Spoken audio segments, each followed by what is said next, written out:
శ్రీపురం రాజ్యాన్ని శ్రీమంతుడు అనే రాజు పరిపాలించేవాడు. ఆయనకు పక్షులంటే చాలా ఇష్టం. అందుకే రాజభవనంలో ఎన్నో రకాల పక్షులను పెంచేవాడు. వాటి బాగోగుల కోసం ఏర్పాట్లు కూడా చేశాడు. అలా కొన్ని సంవత్సరాలు గడిచాయి. ఓ రోజు విచారంగా ఉన్న రాజును గమనించిన రాణి కారణం అడిగింది. మరేం లేదు, మన దగ్గర ఉన్న పక్షులన్నీ నిక్షేపంగా ఉన్నాయి, కానీ ఒక్కటి కూడా ఎగరడం లేదు అని బదులిచ్చాడు రాజు. ఇంతలోనే రాజ్యంలో కార్చిచ్చు రగిలి అడవి తగలబడిపోతోందని చెప్పాడు మంత్రి. వెంటనే సైన్యంతో మంటలు అర్పించాడు మహారాజు.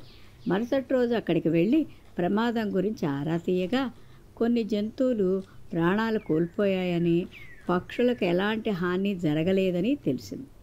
తిరుగు ప్రయాణంలో రాజు దారిలో ఎగురుతున్న పక్షులను చూస్తూ రాజభవనానికి చేరుకున్నాడు. తాను పెంచుకుంటున్న పక్షులు ఎందుకు ఎగరడం లేదన్న ప్రశ్న మాత్రం ఆయన మనసులో అలాగే ఉండిపోయింది. దాంతో ఒకరోజు సభలో అదే ప్రశ్న అడిగాడు. ఎవరికి నచ్చిన సమాధానం వాళ్ళు చెప్పారు. వాటితో మహారాజు సంతృప్తి చెందలేదు. మారువేషంలో రాజ్యంలో తిరుగుతూ ఆ క్రమంలో ఓ రైతుతో మాట్లాడుతున్నప్పుడు రాజభవనంలో ఉండే పక్షులు అస్సలు ఎగరడం లేదంటే కారణం ఏమిటో నీకు తెలుసా అని అడిగాడు. ఉన్న చోటే తిండి పెట్టి పక్షులను ఉచిత పథకాల ఆశ చూపి మనుషులను సోమరపోతులుగా మారుస్తున్నాడు మా రాజు అన్నాడు రైతు. ఆ మాటలతో శ్రీమంతుడికి జ్ఞానోదయమైంది. పక్షులను జాగ్రత్తగా పెంచుకోవాలనుకోవడం తప్పు కాదు, కానీ అసలు ఎగరాల్సిన అవసరమే రాకుండా చూడటం సరికాదు. అలాగే ప్రజలకు వారి నైపుణ్యాలను మెరుగుపరుచుకునే పథకాలు ప్రవేశపెట్టాలే తప్ప అనవసరమైన ఉచిత పథకాలు తీసుకొచ్చి వారిని సోమరులుగా చేయకూడదు అని గ్రహించి తగిన చర్యలు తీసుకున్నాడు. తర్వాత కొద్ది రోజుల్లోనే రాజభవనంలోని పక్షులు ఎగిరాయి. రాజ్యంలో ప్రజలు సోమరితనాన్ని విడిచిపెట్టి కష్టజీవులుగా మారిపోయారు. Thank you. బడి నుంచి ఇంటికి రాగానే బుజ్జిగాడు పెరట్లో ఉన్న జామ చెట్టు దగ్గరికి వెళ్ళాడు. పొద్దున తాను చూసిన జామ పండు కోసుకుని తినాలనుకున్నాడు. కానీ పండును ఓ చిలక ముక్కుతో పొడుస్తూ కనిపించింది. దాంతో బుజ్జిగాడి కోపం వచ్చింది. ఓ రాయి తీసుకుని చిలకమ్మ మీదకి విసిరాడు. అది తప్పించుకుని చిటారు కొమ్మ మీద వాలింది. ఓయ్ చిలక, ఈ జామ చెట్టు మాది, నువ్వెందుకు మా జామ పండు పాడు చేస్తున్నావు అని ప్రశ్నించాడు. బుజ్జిగాడు, నేనేమీ పాడు చేయటం లేదు, ఆకలిగా ఉంటే ఈ చెట్టు మీద వాలి తింటున్నాను అని చిలకమ్మ సమాధానం ఇచ్చింది. ఈ చెట్టు నువ్వు నాటావా?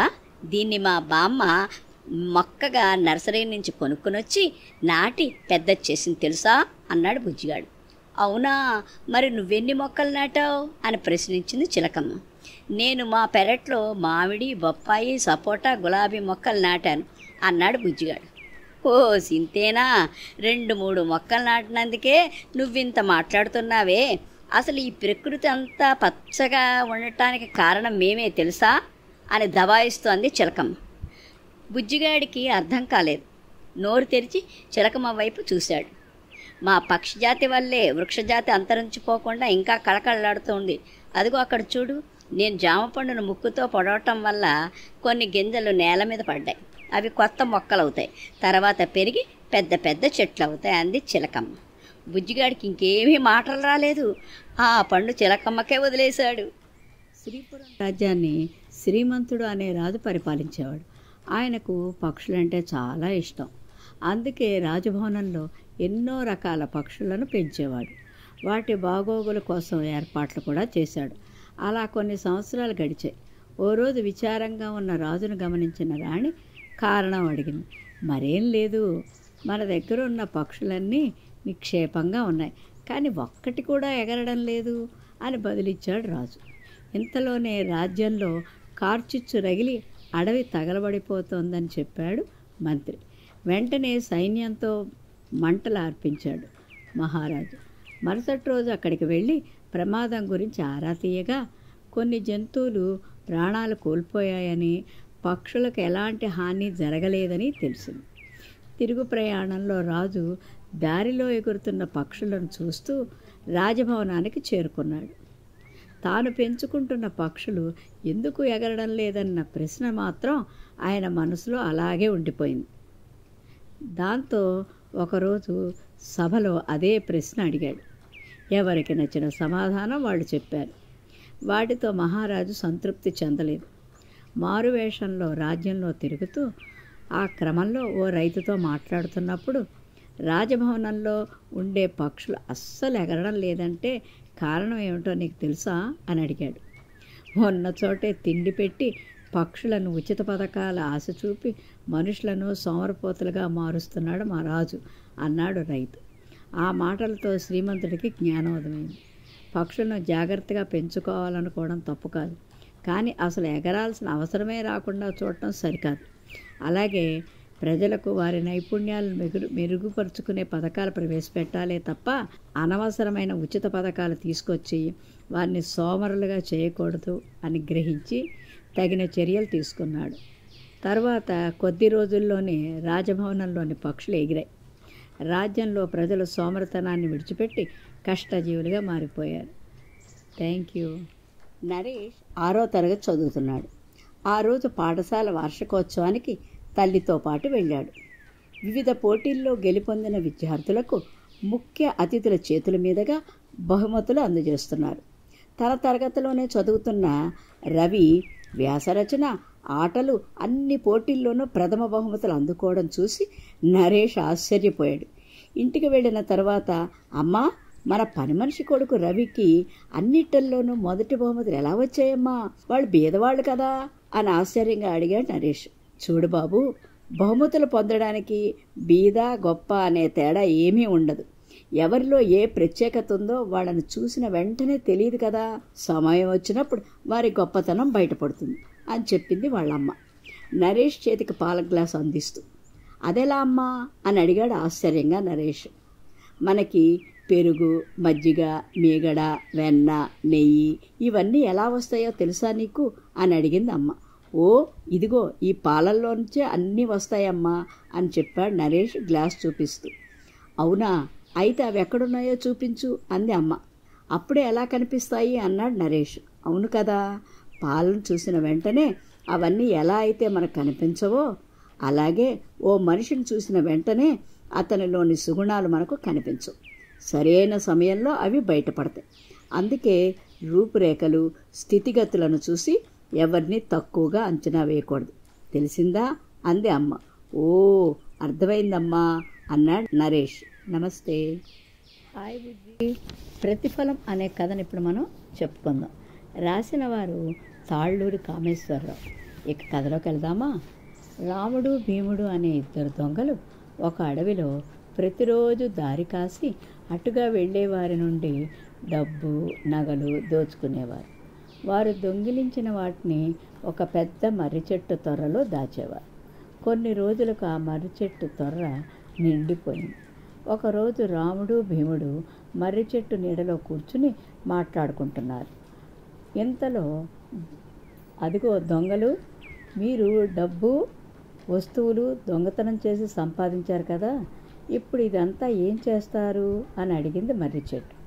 ఆ మాటలకు రాముడు, భీముడు ఒక్కరి ముఖం ఒకరు చూసుకున్నారు. కొద్ది రోజుల నుండి చూస్తున్నారు. మీరు ఇంతమందిని ఇబ్బంది పెట్టి ఏం సుఖపడదామనుకుంటున్నారు? కష్టపడి సంపాదించుకున్న వారి నుంచి మీరు ఇలా దోచుకోవడం న్యాయమా? ఈ దొంగతనాలు చేయడానికి గల కారణం చెప్పకపోతే ఈ విషయం అందరికీ చెప్పేస్తా. అప్పుడు రాజభటులు మిమ్మల్ని కారాగారంలో పడేస్తారు అంది మర్రి చెట్టు. కష్టపడి పనిచేస్తే ఇంత డబ్బు సంపాదించలేం కదా, అందుకే మేము ఈ దారి ఎంచుకున్నాం అన్నారు రాముడు, భీముడు వినయంగా.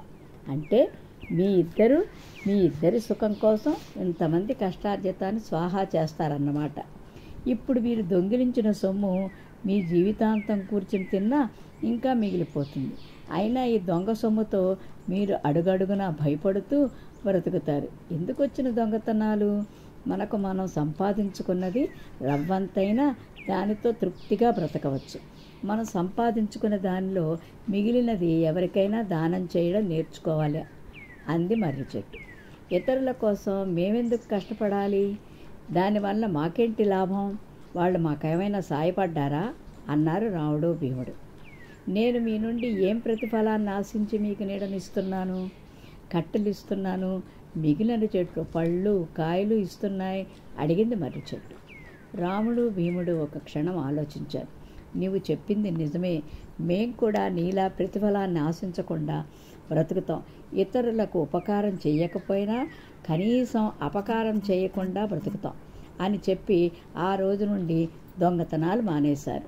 దొంగిలించిన సొమ్ము రాజుగారికి అప్పగించారు. సమాప్తం. నారాయణపురంలో కామయ్య కాంతమ్మ అనే దంపతులకు చంద్రం అనే కొడుకు ఉండేవాడు.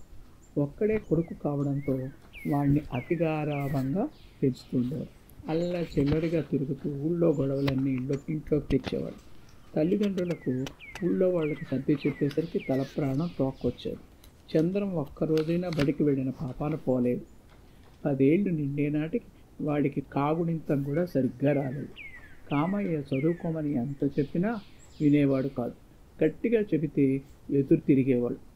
రోజు రోజుకు చంద్రం అల్లరి హద్దు మీద సాగింది. కామయ్య కాంతమ్మ ఎంత చెప్పినా వినేవాడు కాదు. పైగా జూదం ఆడటం కూడా నేర్చుకున్నాడు. దాంతో కామయ్య కొడుకు చెడిపోతున్నాడన్న బాధతో మంచం ఎక్కాడు. అయినా చంద్రం ప్రవర్తన మారలేదు. ఒకరోజు చంద్రం జూదం ఆడుతూ రక్షక భటులకు దొరికిపోయాడన్న విషయం తెలిసి మరింత కృంగిపోయాడు కామయ్య. తను మరణించే ముందైనా సరే కొడుకు ప్రవర్తన మార్చాలని నిశ్చయించుకున్నాడు. ఒకరోజు కామయ్య చెరసాల నుండి విడుదలై వచ్చిన చంద్రాన్ని దగ్గరకు పిలిచాడు. ఒక కవరు చంద్రం చేతికిచ్చి వాడితో ఇలా అన్నాడు. చూడు నాయనా చంద్రం, నేను చెప్పేది శ్రద్ధగా విను. రోజు చదువుకోమని నీకెందుకు చెప్తున్నానంటే, మన పూర్వీకులు వాళ్ళ ముందు తరాల పిల్లలు ఎంత హీనస్థితిలో బతుకుతారో అని ముందుగానే ఊహించుకొని మన కోసం ఒక నిధిని తయారు చేసి ఒక దగ్గర భద్రంగా దాచారు. ఆ నిధి యొక్క వివరాలు ఈ కవరులో ఒక కాగితం మీద రాసి ఉంచారు. కానీ ఆ నిధి సంపాదించడం కోసం మన పూర్వీకులు ఒక షరతు విధించారు. అదేమిటంటే, మన వంశంలో ఎవరైనా సరే బాగా చదువుకున్న తర్వాతే ఈ కవర్లో ఉన్న విషయం చదివి నిధి పొందవచ్చు. అలా కాకుండా చదివితే ఆ నిధి మాయమైపోతుంది. అందువల్ల నువ్వు బాగా చదువు పూర్తి చేసి ఆ నిధితో సుఖంగా జీవించు అంటూ కామయ్య ప్రాణాలు విడిచాడు. ఆ రోజు నుండి చంద్రం ఆ నిధిని ఎలాగైనా తన సొంతం చేసుకోవాలనే ఆశతో తన ప్రవర్తన మార్చుకొని తల్లి కాంతమ్మ ఎలా చెప్తే అలా రాత్రింబవళ్ళు బుద్ధిగా చదువుకొని పై చదువులు పూర్తి చేశాడు. ఒకరోజు చంద్రం ఒక మంచి శుభముహూర్తంలో తన తండ్రి కామయ్య ఇచ్చిన కవర్లోని కాగితం తీసి చదవసాగాడు. అందులో ఇలా ఉంది. ప్రియమైన చంద్రానికి నీ తండ్రి కామయ్య వ్రాయినది. నువ్వు నిధి సంపాదించుకోవాలన్న ఆశతో ఉన్నత చదువులు పూర్తి చేస్తావని ఆశిస్తున్నా. నిజానికి నిధి ఉందన్న విషయం అబద్ధం. నువ్వు చెడు తిరుగుండి తిరిగి పాడైపోతున్నావన్న బాధతో నిధి ఉందన్న విషయాన్ని అబద్ధం చెప్పి నేను ఇంతవరకు చదువుకునేవాళ్ళ చేశాను. నేను తప్పు చేస్తే క్షమించు. ఒక మంచి ఉద్యోగం సంపాదించుకుని నీకు నచ్చిన అమ్మాయిని పెళ్లి చేసుకుని భార్యా పిల్లలతో సుఖంగా జీవించు అని తండ్రి అవసరంలో రాశాడు. చదవడం పూర్తి చేసిన చంద్రం తన తండ్రి కామయ్య తన తెలివితేటలతో చెడు మార్గంలో ప్రయాణిస్తున్న తనను మంచి మార్గంలోకి నడిపించి తనను బాగా చదువుకునేలా చేసినందుకు మనసులోనే తండ్రికి కృతజ్ఞతలు తెలుపుకున్నాడు చంద్రం. తర్వాత మంచి ఉద్యోగం సంపాదించుకొని పెళ్లి చేసుకొని తల్లి కాంతమ్మ యందు భక్తి శ్రద్ధలతో ప్రవర్తిస్తూ చంద్రం సుఖంగా జీవించసాగాడు. చాలా ఏళ్ల కిందట ఒక దట్టమైన అడవి ఉండేది. ఆ అడవిలో ఒక సింహం, ఒక తోడేలు, ఒక నక్క, ఒక దుమ్మలగొండి జట్టుగా ఉండేవి. ప్రతిరోజు ఈ 4 అడవిలో విడివిడిగా వేటాడుతూ ఉండేవి. ఒకరోజు తోడేలుకు తెలివైన ఆలోచన వచ్చింది. నేస్తాలతో కలిసి కబుర్లు చెప్పుకుంటున్న సమయంలో ఆ ఆలోచనను బయటపెట్టింది. మనం ఇన్నాళ్ళు నేస్తాలుగా ఉంటున్నాం, అయినా ఇలా ఎవరికి వారు విడివిడిగా వేటాడటం ఏం బాలేదు. ఒక్కోసారి వేటలో మనకి ఒకరికి ఏ జంతువు దొరక్కపోవచ్చు. దానివల్ల ఆ రోజు పస్తు ఉండడం తప్పకపోవచ్చు. మనలో ఎవరము పస్తులు ఉండకుండా ప్రతిరోజు అందరము కడుపు నింపుకోవాలంటే నా దగ్గర ఒక ఉపాయం ఉంది. ఏంటా ఉపాయం అని ఒకేసారి అడిగాయి సింహం, నక్క, దుమ్మలగొండి. ప్రతిరోజు మనం నలుగురము 4 దిక్కులకు వేటకు వెళ్దాం. ఎవరికి వేటలో జంతువు దొరికినా అందరము సమానంగా పంచుకుందాం అని చెప్పింది తోడేలు. భలే బాగుంది ఉపాయం, చాలా బాగుంది అంటూ అందరూ మెచ్చుకున్నారు. ఇలా అయితే మనం అందరం రోజు కడుపు నిండా తినవచ్చు అని అంగీకారం తెలిపాయి. మీ అందరికీ తోడేలు ఉపాయం నచ్చితే నాకు నచ్చినట్లే, ఇక నుంచి అలాగే కానిద్దామని గంభీరంగా పలికింది సింహం. మర్నాడు 4 మృగాలు 4 దిక్కులకు వేటకు వెళ్ళాయి. ముందుగా తోడేలుకు ఒక జింక దొరికింది. తిండి దొరికింది, అందరూ రండి అని పిలిచింది తోడేలు. తోడేలు పిలుపు విన్న సింహం, నక్క, తుమ్మలగొండి ఆవురావురమంటూ చేరుకున్నాయి. సింహం గంభీరంగా తోడేలుకు చిక్కిన జింక తల వద్దకు వచ్చి కూర్చుంది. మనం అనుకున్నట్లుగానే సమానంగా పంచుకుందాం, ముందుగా మనం ఎంతమందిని ఉన్నామో లెక్క పెడదాం అంటూ లెక్కించడం మొదలుపెట్టింది. 1 నేను, 2 తోడేలు, 3 దుమ్మలగొండి, 4 నక్క అంది. జాగ్రత్తగా జింక శరీరాన్ని 4 భాగాలు చేసింది. నేను సింహాన్ని, ఈ అడవికి మృగరాజును, అందువల్ల మొదటి భాగం నాదే అంటూ మొదటి భాగాన్ని తీసుకుంది. ఇక రెండో భాగం, ఇది నాదే ఎందుకంటే అందరికంటే నేనే బలశాలిని అంటూ రెండో భాగాన్ని కూడా తీసుకుంది.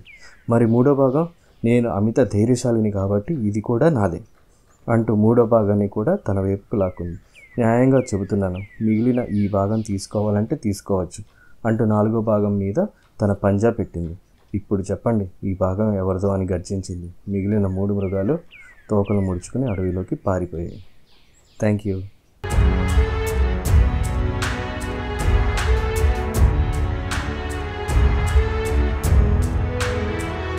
మీరు మరిన్ని వీడియోలు చూడాలంటే మన ఛానల్ను సబ్స్క్రైబ్ చేయండి. పక్కనున్న బెల్ ఐకాన్ని ప్రెస్ చేయండి.